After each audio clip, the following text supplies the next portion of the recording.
Hello there and welcome. This is Terry Magalakis presenting the episode 2 to our thought movement program that I'm presenting through my podcasts. And basically in the last episode, I touched on briefly on introducing the new thought movement program that I've been working on for a couple of months now. It's almost been close to a year and I'm still doing my own research around the new thought movement, law of attraction, positive thinking, etc. And what I expressed in the last video was something that was very, very important. This was something that I had found through a book called Raymond Hollowell's Working with the Law. And this was recommended to me by a professor in, believe it or not, it was in Russia, and he had emailed me a couple of books to read, but this one really stood out for me.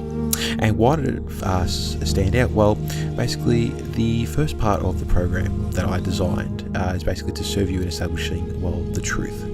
So you may be asking, what is the truth? And the truth is that you are governed by these universal laws. Then these, you may be asking, what are these so-called laws?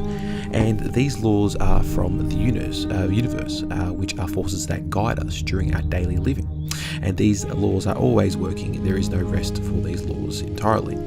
So basically what I had found through this book is pretty much not one, not two, but 11 universal laws that I will be sharing with you in this upcoming series of 11-part videos of going through Law 1 all the way to Law 11, and pretty much talking to you about how and what they do and how they can be serving to you each and every day.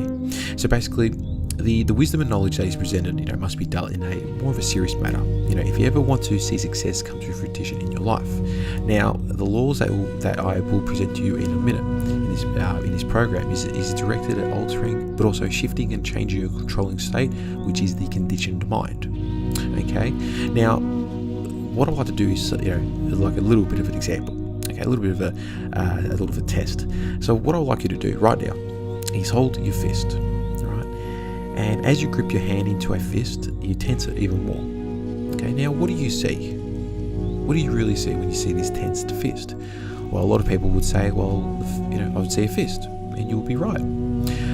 But what does the fist represent, really? And now very few of you would either say it represents a sense of power, dominance, others may say violence, others might say it represents a sense of the last stand. If you were one of these people who thought of this, you're right as well. But let's take a bit of a closer look. What does it really represent when you have a closed fist? I'll tell you, it represents a closed mind. I'll say it again. A closed fist represents a closed mind. It's a metaphor for when an individual, has shut off his mind to, new ideas or new attitudes.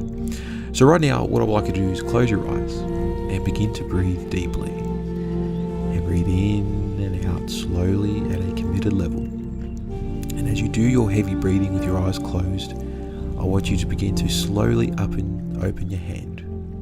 And as you open your hand, I want you to imagine your mind opening up as well. Your open hand represents an open mind now. Open up to new ideas, new attitudes, new knowledge, and new wisdom. And when we go through this program, in the 11-part series, your mind will start to open. Your past condition may creep up in you once in a while. So what I would like you to do is see your hands and start to realize that you are giving yourself in learning about something incredibly new. And to start off with this episode, we start with Law 1, thinking. This is the first law, thinking. And, I would always like to start off with quotes, especially to support what the topic's about. So, a great quote to really support this is by Buddha.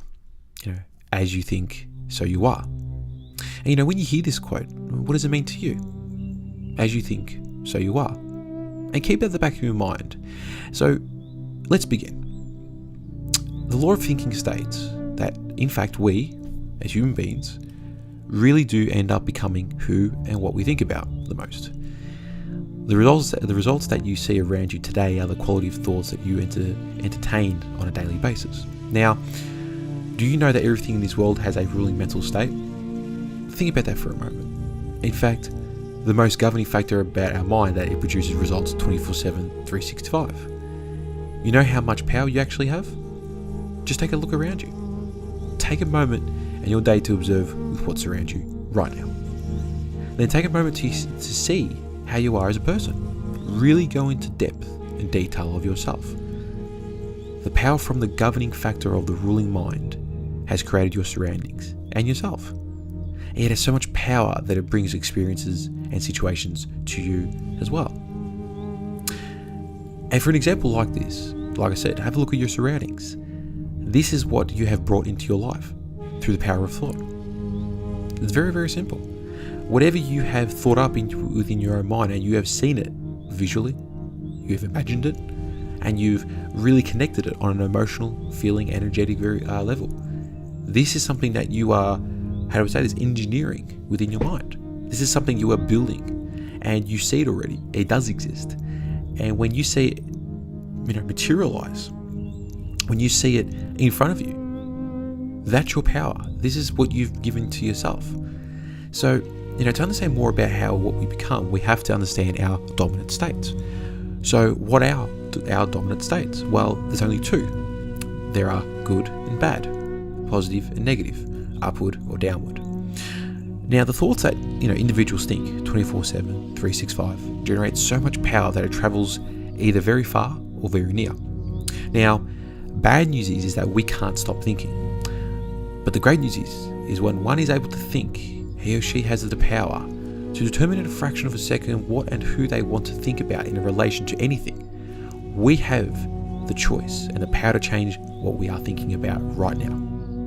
When you have the thought within your mind, it triggers off a particular set of feelings, right? The more and more you focus on that with such, fixation and certainty, you start to expand your feelings, which then is turned over to your vibrational energy you are emitting from yourself. That acts as a frequency wave that connects with everything outside of the world. So here's an example about this. So what do I mean by this? Radio frequency, vibrational energy. If we were a radio station, but you never played music, you only played what you are thinking. Now put yourself in the shoes of the listener. What do you like to listen to? Remember, there is no music, only thoughts. If you were a listener and you started to hear negativity, for instance, you would change the radio station, wouldn't you? Of course you would. And why? It's something negative. You don't like that. The question is, how do we change it? It's very simple.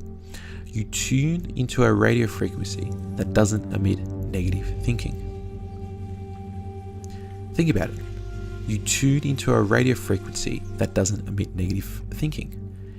Your mind has to tune in to a certain frequency that promotes more positive thinking, more positive feelings, more positive action taking, and positive results.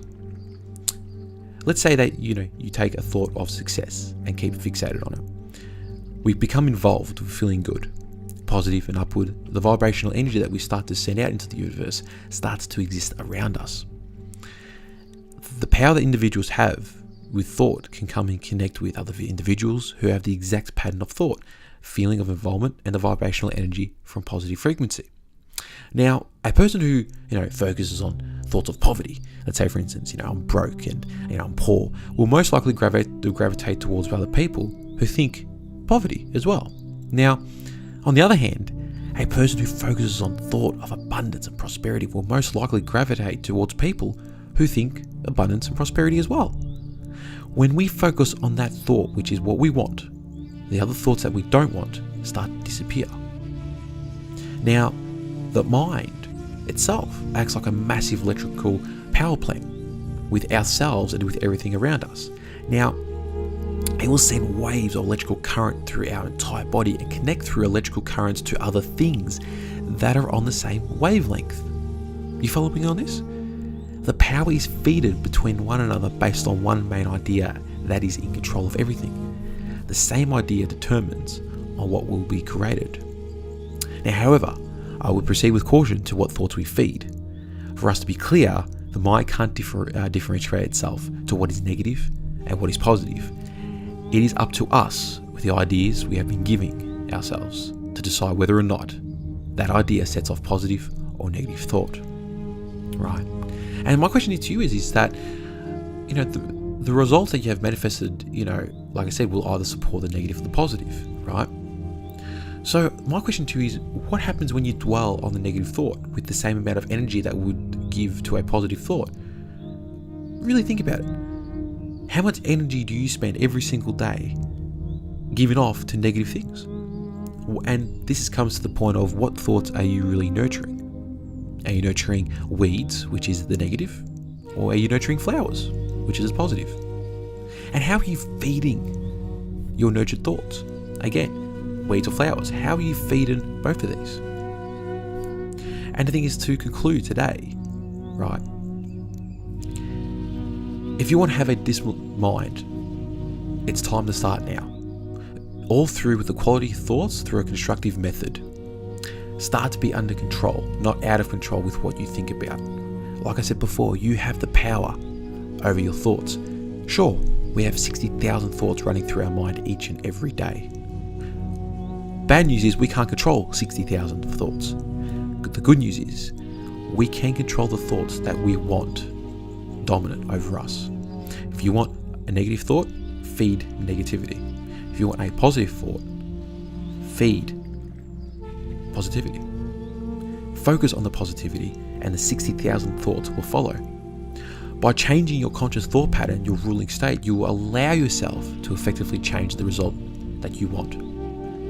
How far a person can go, or how great a successful person can have, it all depends on its thinking. In order to achieve big success, a person has to think big. And on that note, thank you so much for today. Stay tuned for the next episode on Law 2 of the Thought Movement. Thank you.